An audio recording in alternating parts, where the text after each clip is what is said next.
நல்ல தகப்பனே, இந்த நாளுகளில் அப்பா உம்முடைய வார்த்தைகளை கேட்க, உம்முடைய வசனங்களை தியானிக்கிறதுக்காக நாங்கள் ஒன்று சேர்ந்து உம்முடைய பாதத்தில் ஆயிருக்கும் போது தெய்வ பிரசனத்தால் நீரங்களை நிரப்புதகவைக்காக ஸ்தோத்திரம்.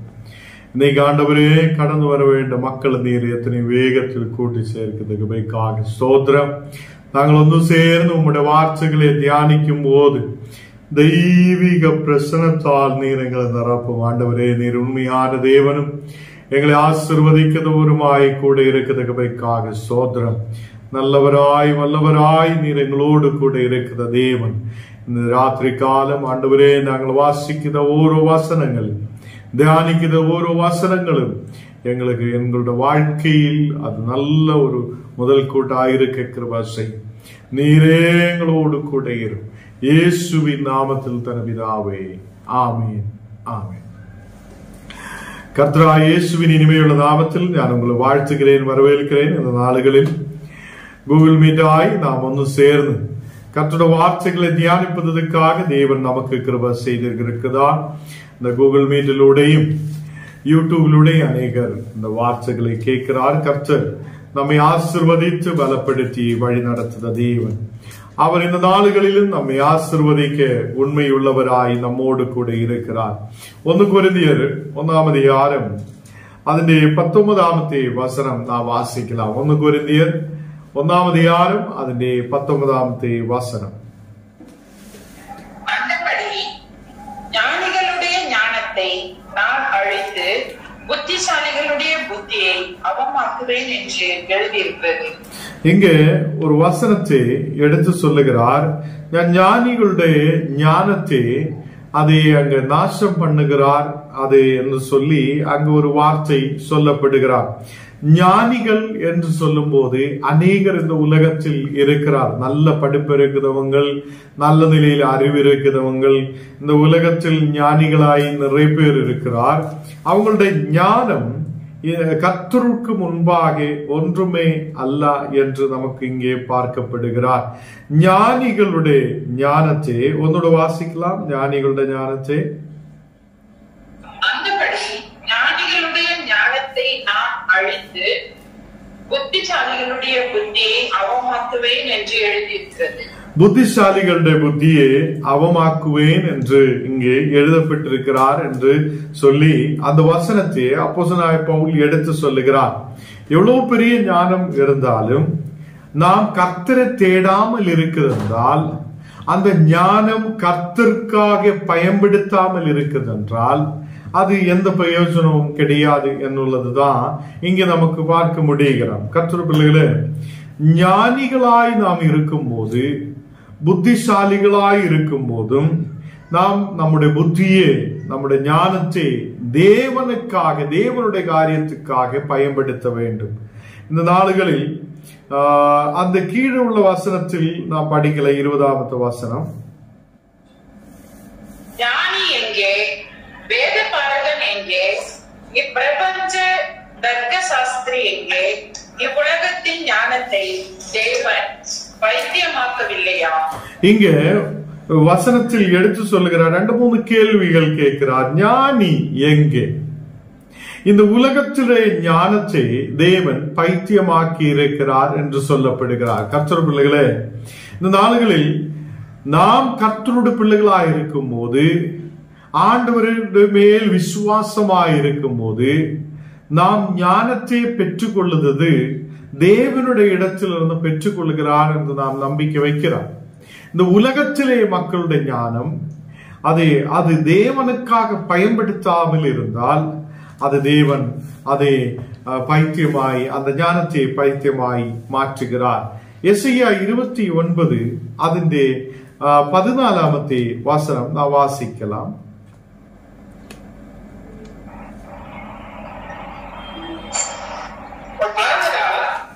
இதோ நான் அற்புதமும் ஆச்சரியமுமான பிரகாரமாக இந்த ஜனத்துக்குள்ளே ஒரு அதிசயத்தை செய்வேன். அவர்களுடைய ஞானிகளின் ஞானம் கெட்டு அவர்களுடைய விவேகிகளின் விவேகம் மறைந்து போகும் என்று ஆண்டவர் சொல்லுகிறார். இங்கே ஆண்டவர் சொல்லுகிறார், ஞானிகளுடைய ஞானமும் அவங்களுடைய விவேகமும் அது ஒரு நாள் மறைந்து போகிறதா இருக்கிறது. இந்த ஞானம் எப்போதும் நம்ம கூட இருக்க மாட்டேன். இந்த ஞானம் அது மறைந்து போகிறதா இருக்கிறது. விவேகம் மறைந்து போகிறதா இருக்கிறது என்று காணப்படுகிறார். அப்போ நாம் அநேகர் ஞானத்தோடு இருக்கிற பிள்ளைகளா இருக்கும் போது ஞானம் எங்கே இருந்து வருகிறார்? நாம் விசுவசிக்கிறார் தேவனுடைய இடத்திலிருந்து ஞானம் வருகிறார். அதை 21 வசனம் வாசிக்கலாம்.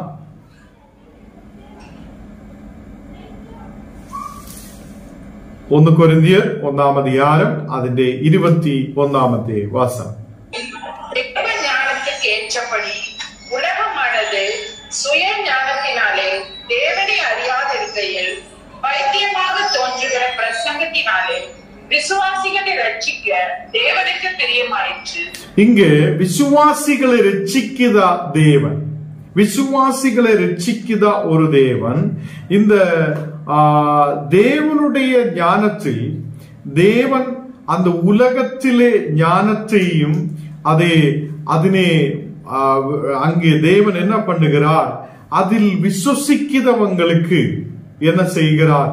ஒரு ஒரு ரட்சிப்பை தேவன் அழைக்கிறார். கர்த்தர் பிள்ளைகளே, இந்த நாடுகளில் விசுவசிக்கிற எனக்கு உங்களுக்கும் ரட்சிப்பை அழிக்க அவர் வல்லமை உள்ள தேவனாய் இருக்கிறார். இந்த நாடுகளில் உலகத்திலே ஞானம் அது பைத்தியமாய் இருக்கிறது. தேவனுடைய இடத்திலிருந்து வருகிற ஞானம் அது நமக்கு ரட்சிப்பை கொடுக்கிறதாய் இருக்கிறது என்று காணப்படுகிறார். கர்த்தர் பிள்ளைகளே, இந்த நாடுகளில் ஞானம் நாம் ஓரோ மக்களும் ஞானத்தை பெற்றுக்கொண்டு தேவனுக்காக எழும்பி நிற்கிற பிள்ளைகளாய் இருக்கும் போதுதான் பரிபூர்ணமாய் நாம் கர்த்தருடைய பிள்ளைகளாய் மாற்றப்படுகிறார். தேவனுடைய பிள்ளைகளை இந்த நாடுகளில் நாம் ஆயிருக்கிற இடங்களில், நாம் ஆயிருக்கிற சூழ்நிலைகளில் நாம் படிக்கிறார், ஞானம் பெற்றுக் கொள்ளுகிறார், அறிவு நாம் சம்பாதிக்கிறார். நம்முடைய அறிவு எவ்வளோ நாம் கர்த்தருக்காக பயன்படுத்துகிறார்? நாம் கொஞ்ச நேரம் யோசித்து பார்க்கட்டும். ஆண்டவருக்காக நமக்கு இவ்வளவு நாளுகளாய் ஆண்டவர் கொடுக்கப்பட்ட அந்த ஞானத்தை நாம் தேவனுக்காக எவ்வளவு நேரம் அதை பயன்படுத்துகிறார்?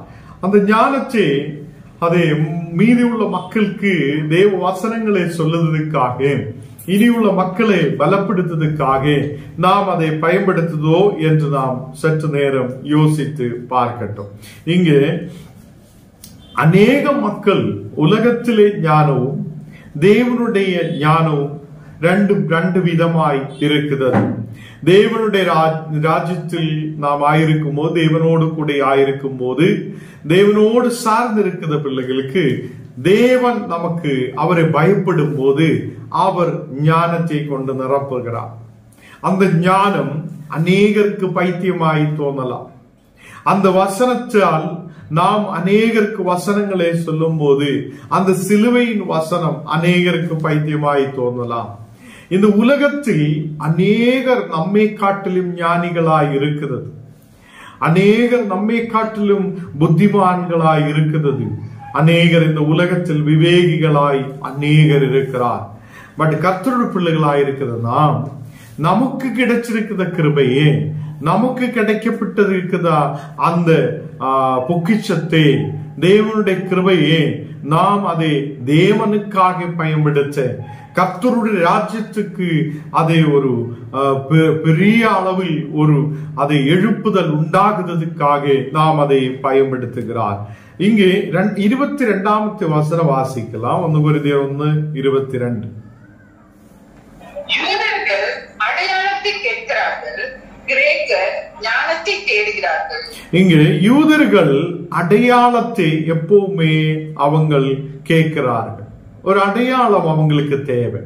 அவங்க இப்போதும் ஒரு இயேசுவுக்காக அவங்க எதிர்பார்த்திருக்கிற, அவங்களுக்காக ஒரு இரட்சகர் வருவார் என்று சொல்லி அடையாளத்தை பார்த்து அப்படியே இருக்கிற ஜனம் உண்டு. யூதர்கள் இன்னைக்கு அடையாளத்தை தேடி வருகிறார். இங்கே நமக்கு பார்க்க முடிகிறார், யவனன்மார் ஞானத்தை அன்வேஷிக்கிறார். இங்கு ஞானத்தை தேடுத ஒரு மக்களும் அடையாளத்தை தேடுத மக்களையும் நமக்கு இங்கே பார்க்கப்படுகிறார். அப்படி இருக்கையில் நாங்களோ சிலுவையில் அறையப்பட்ட கிறிஸ்துவை பிரசங்கிக்கிறோம். கர்த்தருடைய பிள்ளைகளாயிருக்கிற ஞான் நீங்களும் ஏதோ ஒரு அடையாளத்தை தேடியோ இந்த உலகத்தில் ஏதோ ஒரு பெருமையை தேடியோ நாம் போகிறது இல்லை. நாம் இந்த நாளுகளில் அதை சிலுவையில் அறையப்பட்ட கிறிஸ்துவை பிரசங்கிக்கிறோம். சிலுவையில் அறையப்பட்ட கிறிஸ்து உலகத்திலே சகல மனிதர்களுக்காகியும் அவருடைய ஜீவனை கொடுத்தவர். உலகத்திலே எல்லா மக்களுக்காகியும், புத்தி உள்ளவங்களுக்கும் புத்தி இல்லாதவங்களுக்கும், அறிவு இருக்கிறவங்களுக்கும் அறிவு இல்லாதவங்களுக்கும், ஞானிகளுக்கும் செல்வங்கள் இருக்கிறவங்களுக்கும் செல்வம் இல்லாதவங்களுக்கும் அவங்க அது ஞானத்தை கொண்டு அவர் சிலுவையில் கிறிஸ்து நமக்காக அதை ஆணிகளால் அறையப்பட்டவர். நாம் ஞானத்தை பெற்றுக்கொள்ளுத மக்களாய் இருக்கும் போது எந்த ஞானத்தை நாம் பெற்றுக்கொள்ளப்பட வேண்டும்? சிலுவையில் அறையப்பட்ட கிறிஸ்து அவர் நமக்கு வெளிப்படுத்தி இருக்கிற ஞானத்தை நாம் பெற்றுக்கொள்ளப்பட வேண்டும். அதே சிலுவையில் அறையப்பட்ட கிறிஸ்து நம்மை ரட்சிப்பதற்காகவும் அவர் பரலோகத்திலிருந்து இறங்கினவராயிருக்கையும் பரலோக ராஜ்யத்திலே எல்லா காரியங்களையும் அவர் ஞானத்தை வெளிப்படுத்துகையும் செய்தவர். மறைந்திருந்த அநேக காரியங்களை வெளிப்படுத்தின தேவன். ஏனென்றால் பரலோகத்தில் ஏறினவரும் அதிலிருந்து இறங்கினவரும் தேவனோடு கூட இருக்கிறவருமான கர்த்தர் அவர் இந்த உலகத்தில் வந்து நம்மோடு கூட ஞானத்தை பகிர்ந்து கொண்டிருக்கிறார். உலகத்திலே ஞானம், உலகத்திலே விவேகம் ஒரு நாள் அது மறைந்து விடுவதாய் இருக்கிறது. நாம் அதை என்ன குடிக்கும், என்ன உடுக்கும், என்ன சாப்பிடும் என்று சொல்லி அதை ரொம்ப வேவலாதியோடு இருக்கிறதுக்காக அல்ல. இந்த ஞானம் கர்த்தர் நமக்கு கொடுத்திருக்கிறது, புத்தி நமக்கு கர்த்தர் கொடுத்திருக்கிறது அவருக்காக பயன்படுத்துவதற்கும் தேவனுடைய ராஜ்யத்தை கட்டி எழுப்புவதற்காக தேவன் நமக்கு இந்த கிருபையை அழைத்திருக்கிறார். நாம் ஜெபிக்கலாம். ஆண்டவரே, இந்த ராத்திரி வேளையில் தேவனே உம்முடைய வார்த்தைகளை நாம் கேட்க நீர் எங்களுக்கு கிருபை செய்ததற்காக ஸ்தோத்திரம். ஆண்டவரே, இந்த நாடுகளில் நாங்கள் ஒன்று சேர்ந்து உம்மை துதிக்க ஆராதிக்க நீர் கிருபை செய்தீரே, அதுக்காக நன்றி. ஆண்டவரே, அநேக மக்கள் இந்த நாடுகளில் கடந்து வர வேண்டி இருந்தவங்களுக்கு என்ன தடை இருக்குதோ அது நீர் மாற்றி ஆண்டவரே நாளையிலிருந்து எல்லா மக்களும் கடந்து வர நீர் கிருபை செய்ததுக்காக ஸ்தோத்திரம். ஒரு பெரிய விடுதல் உள்ள மக்களாயிருக்க கிருபை செய்யும். இந்த நாடுகளில் எங்களுக்கு தேவையான இன்டர்நெட்டுகள் நீர் கொடுக்கதகவைக்காக ஸ்தோத்திரம். தேவையான எல்லா இதுக்கு தேவையான டெக்னிக்கல் எல்லா காரியங்களும் நீ செய்து கொடுக்கிறதற்காக ஸ்தோத்திரம். இந்த நாடுகளில் வழி துறக்கட்டு ஆண்டவரே, எங்களை முற்றிலும் உம்முடைய கரத்தில் ஒப்புக்கொண்டிருக்கிறேன். ஊழியங்களில் ஒரு வளர்ச்சி உண்டாகட்டும். கிராமங்கள், பட்டணங்கள், தேசங்களில் ஆண்டவரே உம்முடைய நாமத்தை உயர்த்த நீர் கிருபை செய்ததற்காக ஸ்தோத்திரம். ஆண்டவரே, போல் வந்திருக்கிற எல்லா மக்களையும் நீர் ஆசீர்வதியும். உம்முடைய பிரசன்னத்தால் நிரப்பும். தெய்வீக கிருபையுண்டாக நீர் கிருபை செய்ததற்காக ஸ்தோத்திரம். தேவனே, அநேகர் வியாதியோட பலவீனதையோட அநேகர் கவலையோட கண்ணீரோடு ஆயிருக்கும் போது ஒரு பெரிய விடுதலை கொண்டு நிரப்பி நீர் ஆசீர்வதிக்கதகவைக்காக ஸ்தோத்திரம். எங்களை நீர் அபிஷேகத்தால் உம்முடைய தேவ பிரசன்னத்தால் நீர் எங்களை நிரப்புதகவைக்காக ஸ்தோத்திரம். நாங்கள் உம்முடைய பிள்ளைகளாயிருக்க தேவனே உம்முடைய ஞானத்தை பெற்றுக்கொண்டு அநேகருக்கு முன்பாக உம்மை உயர்த்த ஆண்டவரே எங்களுடைய ஞானத்தை உமக்காக பயன்படுத்த நீர் கிருபை செய்ததற்காக ஸ்தோத்திரம். நாங்களோ சிலுவையில் அறையப்பட்ட கிறிஸ்துவை பிரசங்கிக்கிறோம் என்ற வார்த்தை இன்னைக்கு நாங்கள் கேட்கப்பட இந்த உலகத்தில ஞானத்தை குறித்து அதே மாதிரி மறைந்து போகுத ஞானத்தை குறித்து எல்லாம் தியானிக்க நீர் எங்களுக்கு கிருபை செய்ததற்காக ஸ்தோத்திரம். இந்த உலகத்தில ஞானம், உலகத்தில எல்லா விவேகம் அது ஒரு நாள் மறைந்து விடுதது. ஆண்டவரே, உம்முடைய கிருபை மட்டும்தான் எங்களை என்றென்றைக்கும் வழி நடத்துறதா இருக்குது. உம்முடைய வசனம் என்றென்றைக்கும் நிலைநிற்கிறது. ஆண்டவரே, நீர் எங்களோடு கூட இருந்து வழி நடத்தும். அநேக மக்கள் ஜபத்துக்காக சொல்லப்பட்டிருக்கும் போது ஆண்டவரே, ஜப விஷயங்களை அனுப்பி இருக்கிற ஓரோ மக்கள் மேலும் உம்முடைய பிரசன்னம் இறங்கப்படட்டும். தேவனே, இந்த நாடுகளில் வேலை வாய்ப்புகளுக்காக ஜபிக்கிற மக்கள் உண்டு. அந்த மக்களுக்கு நல்லொரு வேலை வாய்ப்புகளை நீர் ஆயத்தப்படுத்துதகமைக்காக ஸ்தோத்திரம். ஆண்டவரே, நீர் பெரிய அற்புதத்தை செய்யும். அதே மாதிரி குழந்தைக்காக ஜெபிக்கிற அநேகர் உண்டு. ஆண்டவரே, ஓரோ குடும்பங்களில் குழந்தை பாக்கியத்தை கொண்டு நிரப்பி நீர் ஆசீர்வதித்து வழி நடத்துதகமைக்காக ஸ்தோத்திரம்.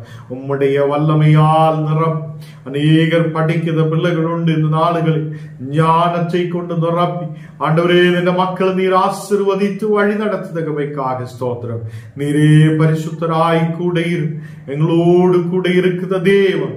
நீர் பெரியவராய் பெரிய அதிசயங்களை செய்தவராய் கூட இருக்கிறதகமைக்காக ஸ்தோத்திரம். வியாதியோட பலவீனதையோடு இருக்கிற மக்கள் உம்முடைய கரத்தில் ஒப்பு கொடுக்கிறேன். நீ தொட்டு அவங்களை குணமாக்குதகமைக்காக ஸ்தோத்திரம். தேவனே, சபைகளுடைய ஊழியங்களுக்காக நாங்கள் ஜெபிக்கிறேன். அநேக கிராமங்கள் பட்டணங்களில் உம்முடைய வார்த்தைகளை நாங்கள் சொல்லப்படும் போது அநேகர் ரட்சிக்கப்பட, உம்முடைய நாமத்தில் அநேகர் எழும்பி நிற்கப்பட, விசுவாசத்தில் கடந்து வரப்பட நீர் கிருபை செய்ததற்காக ஸ்தோத்திரம். எங்களை முற்றிலும் அர்ப்பணிக்கிறேன், ஒப்பு கொடுக்கிறேன். இயேசுவின் நாமத்தில் தன பிதாவே, ஆமென்.